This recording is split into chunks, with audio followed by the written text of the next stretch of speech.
ፍቅር እስከ መቃብር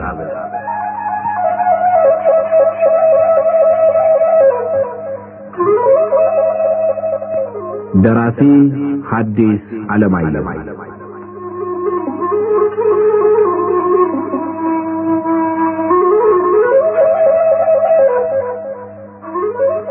ተራኪ ወጋየሁ ንጋቱ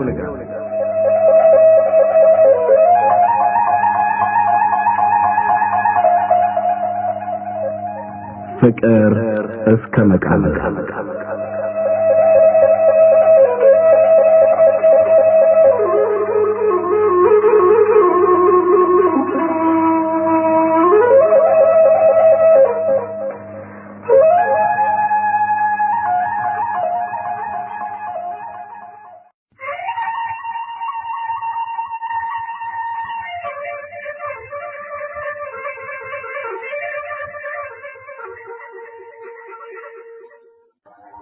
አጋፋሪ መሰረት የደረሰውን ጉድ ሀብትሽ ስትነግረው የሰከረች መስሎት ተቆጣ። ብቻያ በልኳ በጣም ኖሯል አለ። እውነቷን ነው፣ አልሰከረችም። ይምጡና ይዩ አሉ ሌሎች ልጆች እየተቀባበሉ። ከዚያ እግሩ የሚቆምበትን ሳያውቅ እየሮጠ ሰብለ እልፍኝ ቢገባ እውነትም ሀብትሽ የተናገረችውን ሰክራ ያልተናገረች መሆኗን ተረዳ። ሙሽራዋ መጥፋቷን በሙሽራዋ ቦታ ተተክተው ያን ያክል የሚዘፈንላቸው ያን ያክል የሚደገስላቸው አባ ተክለ ሃይማኖት መሆናቸውን አየ። ወገቡ በሰይፍ እንደተመታ ለሁለት የተከፈለ መስሎ ተሰማው። አካሉን አንድ ላይ ያስተሳሰረው ማሰሪያ እንደተፈታ ሁሉ ሰውነቱ በሙሉ እየተለያየ የወደቀ መስሎ ተሰማው። ትንሽ ራሱን ደፋ፣ አይኖቹን ለበስ አድርጎ ቆይቶ ድንጋጤው እያለፈ ሀሳቡን መግዛት ሲጀምር የጌታውና የእመቤቱ ሁኔታ ታየው። በዚያ ደስታቸው መካከል እንዲህ ያለ መከራ ሲደርስባቸው የሚሆኑት ታየው። በዚያ ደስታ መካከል ይህን መከራ መንገር ከጭካኔ ሁሉ በላይ ጭካኔ ነው። በዚያ ደስታ መካከል ይህን መከራ መንገር መንግስተ ሰማያትን አሳይቶ ገሃነም ውስጥ ተመጣሪ ከፋ ነው። መግደል አይሻልም? እንዲያ ደስ እንዳላቸው ይህን መከራ ሳይሰሙ በሚዘፍኑበት ቀረብ ብሎ በአንዳንድ ጥይት የሚያሳርፋቸው ዘመድ ቢያገኙ የእውነተኛ ዘመድ ከልብ የሚወዳቸው ሩህሩህ ዘመድ ማለት እንዲያ ያለው ዘመድ ነው። አጋፋሪ መሰረት እጅግ ተጨነቀ። መከራን ከማርዳት መረዳት ቀላል ነው። በመጨረሻ አጋፋሪ መሰረት በቀጥታ ለፊት አውራሪና ለወይዘሮ ጥሩ አይነት መንገሩን ፈርቶ አባ ሞገሴን፣ ቀኛዝማች አካሉን፣ ባላምበራስ ምትኩንና አዛዥ ደስታን ከያሉበት እየጠራ ውጭ ራቅ ባለ ቦታ አንድ ላይ ሰብስቦ ሲነግራቸው ሁሉም በዝምድናቸው ከተሰማቸው ሐዘን በላይ የፊት አውራሪና የወይዘሮ ጥሩ ሁኔታ እየታሰባቸው ምርር ብለው አለቀሱ። ፊት አውራሪና ምሽታቸው በአንድ ላይ ተጠርተው መከራውን ሲረዱ ፊት አውራሪ እንደ ታረደ በሬ ጓጉረው ወድቀው ውሃ አምጥተው ካፈሰሱባቸው በኋላ ነፍስ እስኪዘራባቸው ድረስ በድን ሆነው ብዙ ቆዩ። ወይዘሮ ጥሩ ቀሚሳቸውን ከደረታቸውም ከጀርባቸውም ቀደው ፊታቸውን ሙልጭ አድርገው ፈተው እየተንከባለሉ ሲጮሁ ያን ካር የለሰለሰ ገላቸውን ደረቅ አፈርና ሳር ሾህና ጋሬጣ እየቦጨቀ ሲያስቀረው ማየቱ ብቻ ያሰቅቅ ነበር። ከዚያ ተነስተው ኩታቸውን ሳይደርቡ እንዲሁ አንጠልጥለው በኋላቸው እየጎተቱ ወደ ቤተ ክርስቲያን ፍግም ቀና እያሉ ሲሮጡ ወንድማቸው ባላምበራስ ምትኩ ተከተሏቸው። ፊት አውራሪ ነፍሳቸውን አውቀው ቅርብ ዘመድ የሆነ ሁሉ መንገዱን ተከፋፍሎ በፈረስ ሰብለን ፍለጋ መሄዱን ሲሰሙ እሳቸውም በበኩላቸው በፈረስ ሆነው ዋጋዬን አስከትለው የቢቸናን መንገድ ተከትለው ጋለቡ። ሲጋልቡ እንዲሁ ግብናቸውን ይጋልባሉ እንጂ በፈረስ ላይ መሆናቸውን ወዴት እንደሚሄዱ ምን እንደሚፈልጉ አያውቁም ነበር። አንዳንድ ጊዜ እግራቸው እርካብ ለቆ ብቻውን ሲወናጨፍ፣ አንዳንድ ጊዜም ዛብ ለቀው በሁለት እጃቸው ራሳቸውን ሲነጩ ዋጋዬ ከኋላቸው እየጋለበ ይወድቃሉ ብሎ በፍርሃት ይጨነቅ ነበር።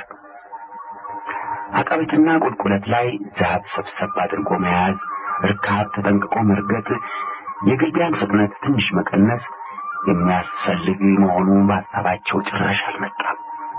አቀበቱም ቁልቁለቱም ሁሉም ከሜዳው ጋር ሜዳ እንደሆነ ሁሉ ሁሉንም አንድ ላይ ሽምጥ እየጋለቡ ፈረስ ሜዳን አልፈው ከቢቸና ወገን አንድ ወንዝ አጠገብ ደረሱ።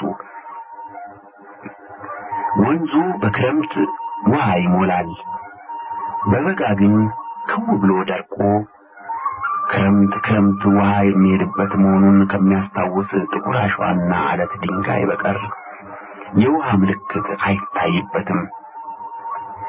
ገና ወንዙ ሳይደረስ መንገዱ በሁለት ይከፈልና አንዱ ባለከብቶች ወደሚሻገሩበት፣ ሁለተኛው ገደልነት ቢኖረውም አቋራጭ በመሆኑ እግረኞች ወደሚሻገሩበት ያመራሉ። እዚያ መንገዱ መንታ በሚሆንበት ላይ ፊታውራሪ ባለከብት የሚሻገርበትን ትተው የእግረኞችን መንገድ ሲይዙ ላዩን ጌቶች እሱ ገደል ነው፣ ገደል ገደል ገደል ብሎ ጮኸ ዋጋዬ ኋላቸውን እየጋለበ።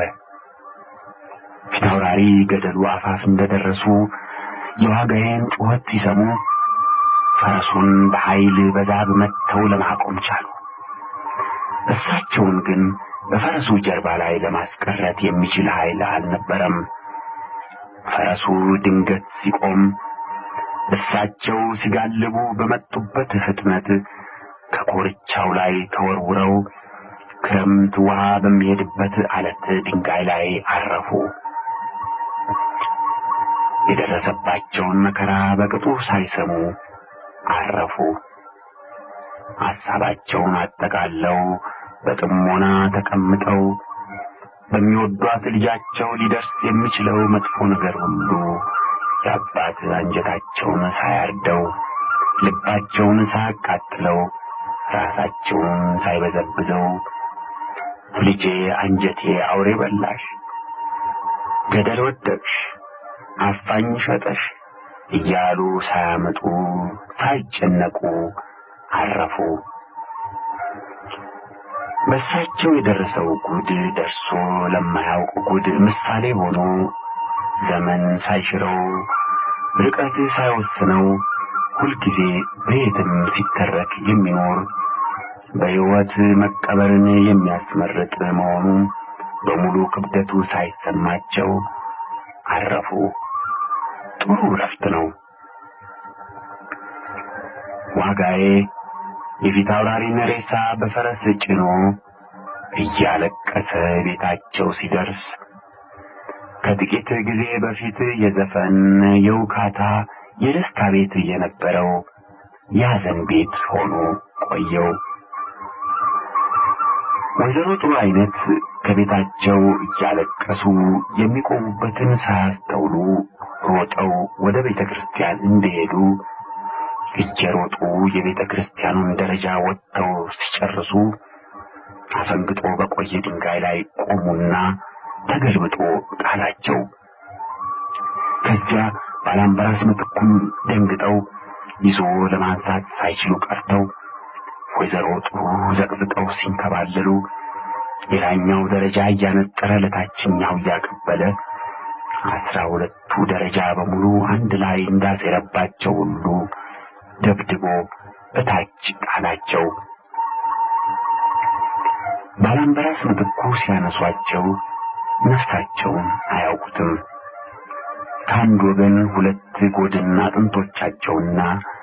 ቀኝ ክንዳቸው ድቅቅ ብለው ተሰብረው ነበር። ወዲያው ባላምበራስ ጮኸው ረዳት ሲደርስላቸው ወደ ቤት ወሰዷቸው። ዘመዱም እንግዳውም በዚህ አዘን እንደተቀመጠ ነው የፊት አውራሪ ሬሳ የደረሰ።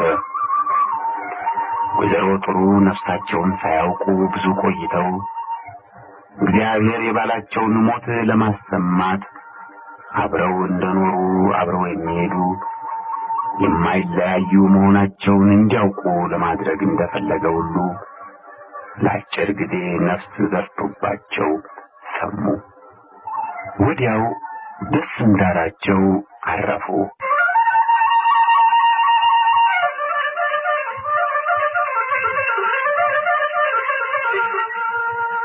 በፊት አውራሪ መሸሻ ቤት የደረሰውን መከራ ሳይሰሙ እንደሳቸው ያለ ጌታና ወገነ ብዙ ሊያስከትለው የሚችለውን ቁጥር ስፍር የሌለው ሰርገኛ አስከትለው እምቢልታ ጥሩምባና መለከት እየተወዳደረ እያጫወታቸው ያለፉበት መንደር ሁሉ በእልልታ እየተቀባበላቸው ከሀገራቸው ተጉዘው እቀትር ላይ ዲማ ገቡ።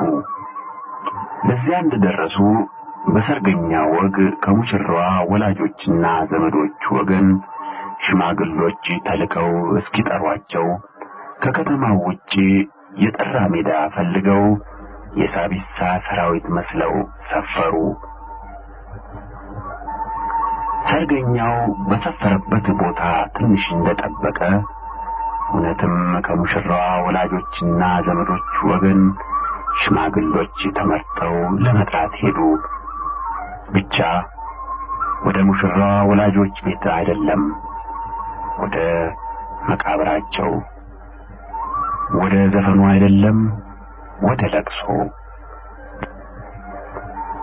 ሙሽራው ሰርገኛቸውን አስከትለው የቤተ ክርስቲያን ሲደርሱ የሙሽራዋ ወላጆች ለሰርግ የጠሩት ሰው ሁሉ የቤተ ክርስቲያኑን ቅጥር ሞልቶ የፊት አውራሪ መሸሻንና የወይዘሮ ጥሩን ሬሳ ከቦ ያለቅስ ነበር። አያደርስ ማለት ነው እንዲህ ያለን ጉድ፣ ሰው ሊዘፍን መጥቶ አልቅሶ መሄድ። መሸሻና ጥሩ መካን ሆኑ ብሎ ዘመድ ሲያዝንላቸው ሴት ልጅ ወለዱና ሆነች መጠሪያቸው። ያልታደሉ ናቸው መሸሻና ጥሩ፣ ወንድ ልጅ አጡና በሴት ልጅ ተጠሩ። መሸሻና ጥሩ የማያውቁበትን ሰዎች ሲሉ ሰምተው ሰው ያደረገውን ማድረግ ተመኝተው ሰርግ ብሉ ብለው ሰውን ሁሉ ጠርተው እንግዳው ሲመጣ ሲሰበሰብ አይተው ተያይዘው ጠፉ ቤታቸውን ዘግተው። የመቃብሩ ስነ ስርዓት ተፈጽሞ ዘመድ እያዘነ ሌላው እየተገረመ ሲመለስ ነፍስ ካወቁበት ጊዜ ጀምሮ እስካሁን ድረስ እግዚአብሔር ትክክለኛ ፍርድ ሲፈርድ ያየው ዛሬ ብቻ ነው አለ ጉዱ ካሳ ወደ ቀኛዝማች አካሉ ቀረብ ብሎ። እንዴት እኒህን ሁለት አጥፊዎች እንዲህ በጋድ በገዛ እጁ ማጥፋቱ፣ እንዲህ በግልጽ መቅጣቱ ጥሩ ፍርድ ነው። ነገር ግን እንዲህ ማጥፋቱ ላይቀር ንጹሐን እህቴን ሳያጠፋ ቢያጠፋቸው ደህና ነበር።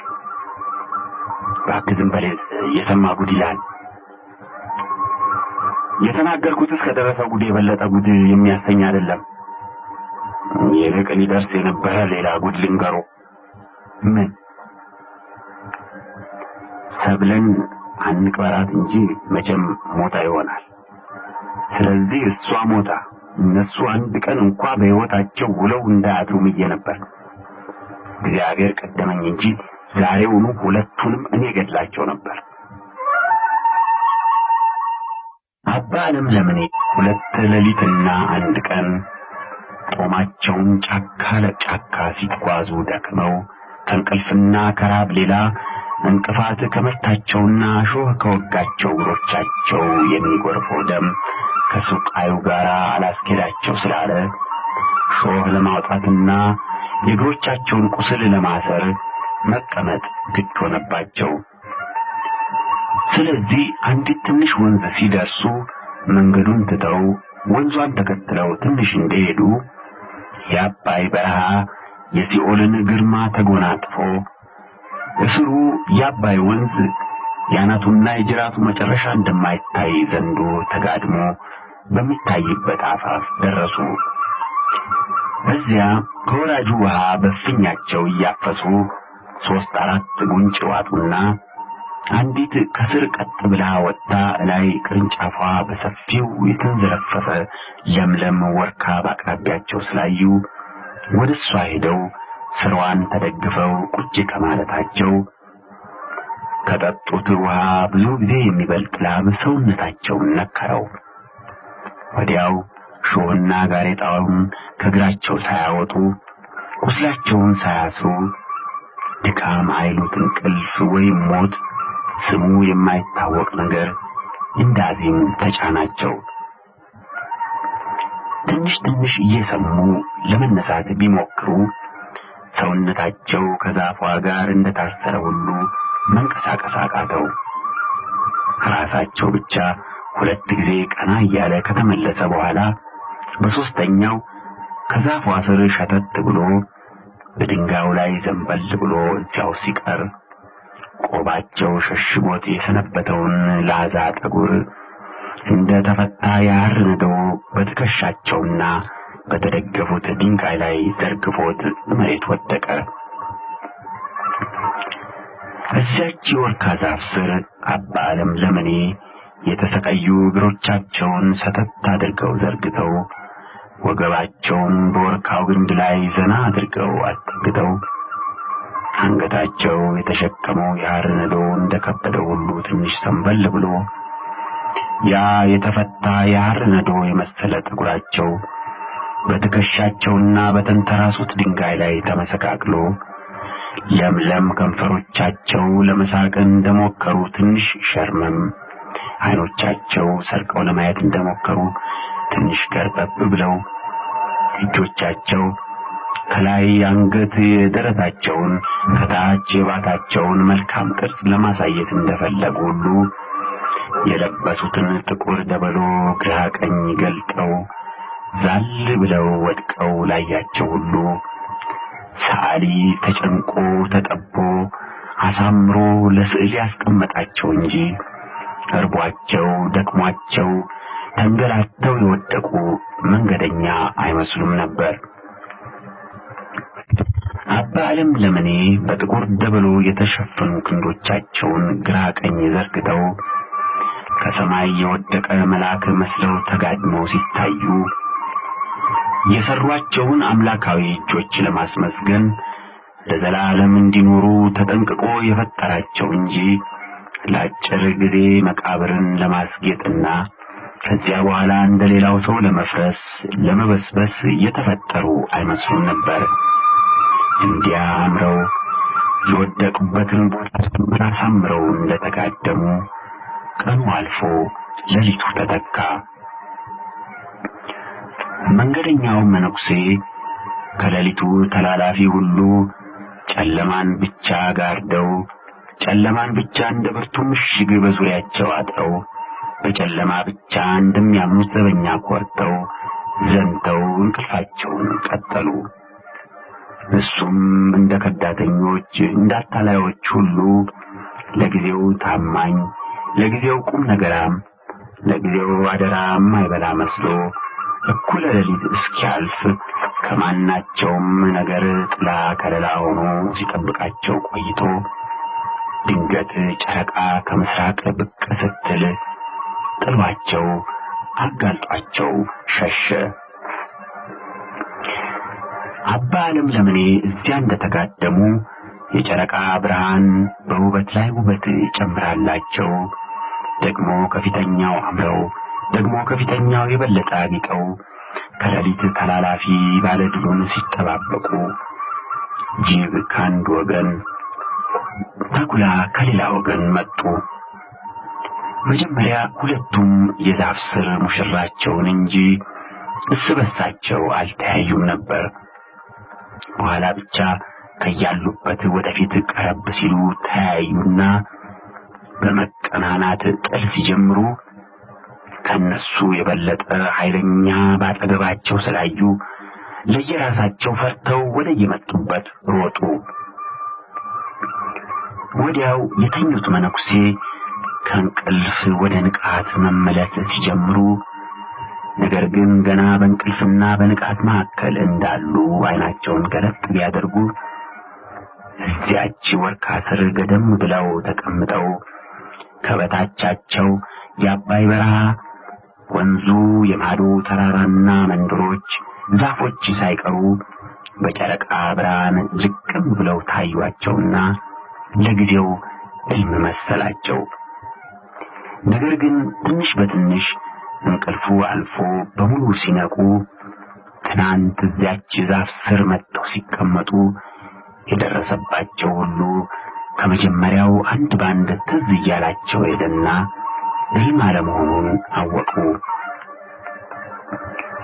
ከቤታቸው ከወጡ ያ ሦስተኛ ሌሊት በመሆኑ በሌሊት ብቻቸውን እዚያ ጫካ ውስጥ መገኘታቸው መጀመሪያ በጣም አላስፈራቸውም ነበር። ብቻ ባለፉት 2 ሌሊቶች ብቻቸውን ጫካ ለጫካ ሲዞሩ እግሮቻቸው ሾህና ጋሬጣ እንቅፋትም ተፈራርቆባቸው ይቁሰሉ ይሰቅዩ የደም ጎርፍ ያንገላታቸው እንጂ መሄድ ይችሉ ስለነበረ አውሬ ቢያጋጥማቸው ሮጠው ወደ መንደር ለመጠጋት መንደር በራቀበት ዛፍ ወጥተው ለማምለጥ ይችሉ ነበር።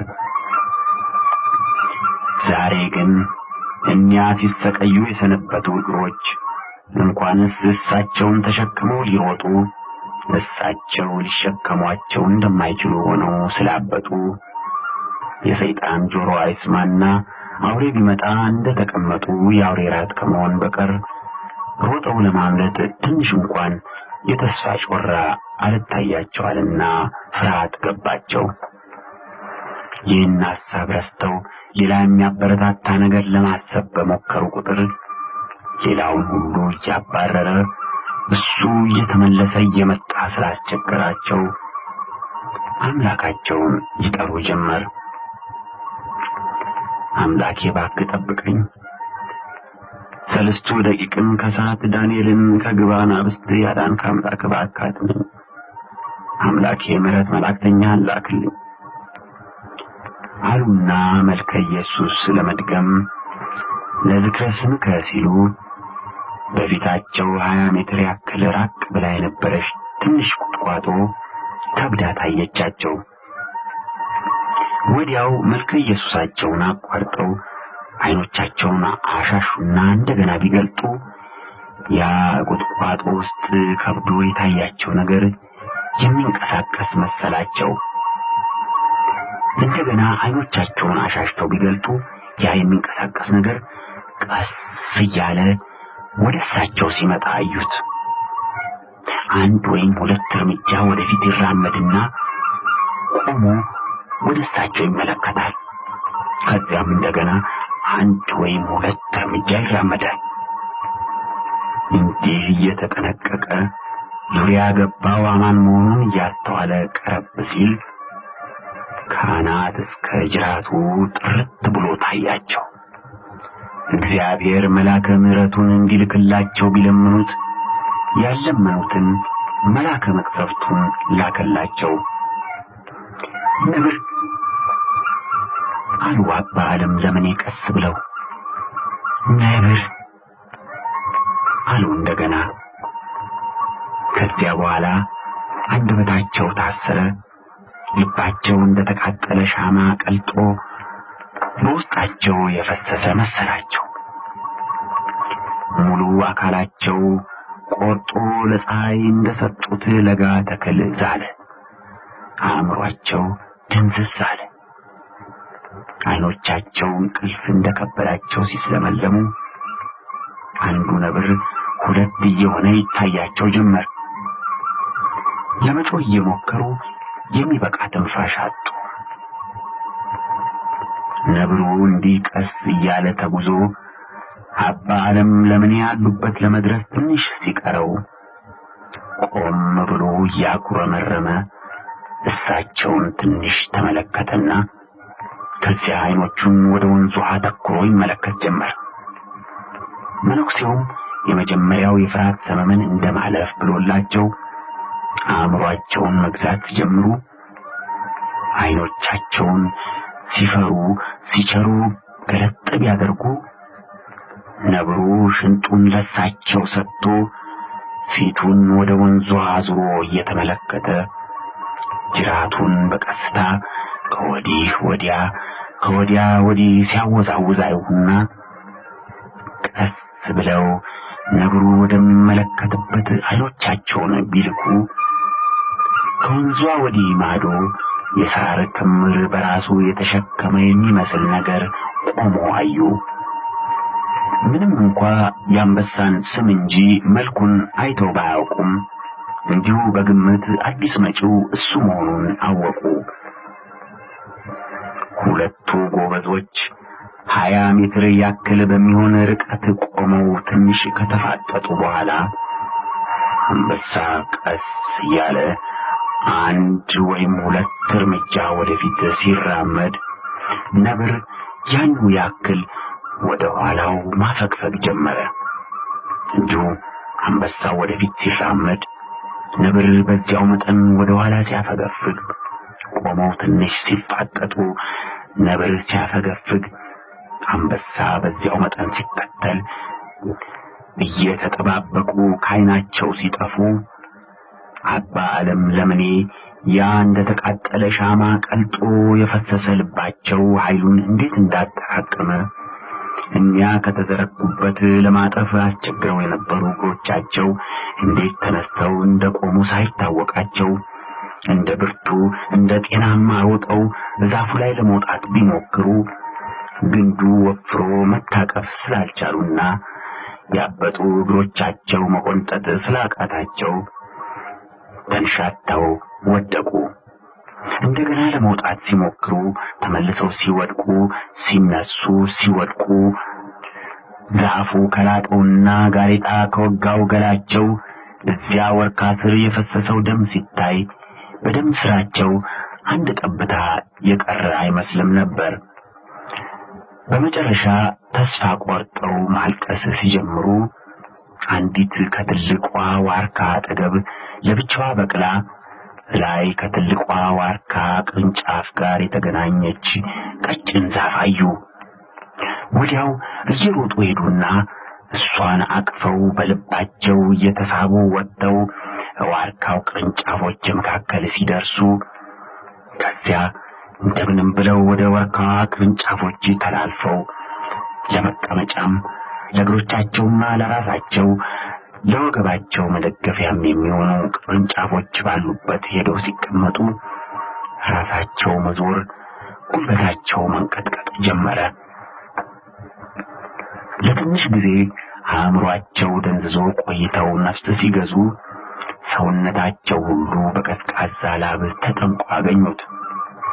ከዚያም ትንፋሻቸውን አጠራቅመው በረዥሙ ተነፈሱና ሰውነታቸውን ትንሽ አሳርፈው ቆይተው ወደ ዋርካው ስር ቢመለከቱ አንበሳው ለካ ተመልሶ ኖሮ አፍንጫውን በየማዕዘኑ እየዞረ ሲፈልጋቸው አዩ። ለጊዜው አፍንጫው ወደ እሳቸው በዞረ ቁጥር ስቦ የሚያወርዳቸው እየመሰላቸው ፍርሃት እንደ ብርቱ ብርድ ልባቸው ውስጥ ገብቶ ሲያንቀጠቅጣቸው ቆዩ። በኋላ ትንሽ በትንሽ ልባቸው እየሞላ ሄደና ጸጥ ብለው ተቀምጠው ሁኔታውን ይመለከቱ ጀመር። አንበሳ ወርካው ስር የፈሰሰው ደምና ጠረናቸው ሲሸተው እዚያ ግድም መሆናቸውን እያወቀ ፈልጎ ስላጣቸው በብርቱ ጉምዥትና ቁጣ እያገሳ መሬቱን ሲፎግር ድንጋዩን ሲፈነቅል ቁጥቋጦውን ሲቅስ ወርካውንና በዋርካው አጠገብ ያለውን ቦታ ሁሉ በየደቂቃው ሲዞር ቆየና በኋላ ኮፋዳቸውንና ዱላቸውን በፊት እግሮቹ ረግጦ ቁጭ እንዳለ እሳቸውም የዋርካ ቅጠላቸውን ለብሰው ዓይናቸውን በሱ ላይ እንደተከሉ መንጋት አይቀርም ነጋ። ፀሐይ ወጥታ ትንሽ ሞቅ ሲል አንበሳ በዋርካ ዙሪያ ያለውን ቁጥቋጦ ሁሉ እየቀባ ፈልጎ እንደገና ተመልሶ በአባ ለምለምኔ ኮፋዳና ዱላ ሲጫወት ቆይቶ በመሄድና ባለመሄድ መካከል እያመነታ እየሄደ እየቆመ ትንሽ ድምፅ የሰማ ሲመስለው ወደ ኋላው እየተመለሰ አፋፉን ዘቅዘቅ አለ። አፋፉን ከወረደ በኋላ እንኳን ሐሳቡ ከዚያች ወርካ ጋር ታስሮ ወደ ኋላው እየጎተተው ሁለት ጊዜ እንደገና እየተመለሰ ብቅ ብሎ ተመለከተና በመጨረሻው ተስፋ ቆርጦ በረሃውን ወርዶ ሄደ። አባ ለምለምኔ አንበሳው አፋፉን ከወረደም በኋላ ሁለት ጊዜ ብቅ እያለ ሲያደባ ስላዩት ተስፋ ቆርጦ ሄደ አልመሰላቸውም ነበር።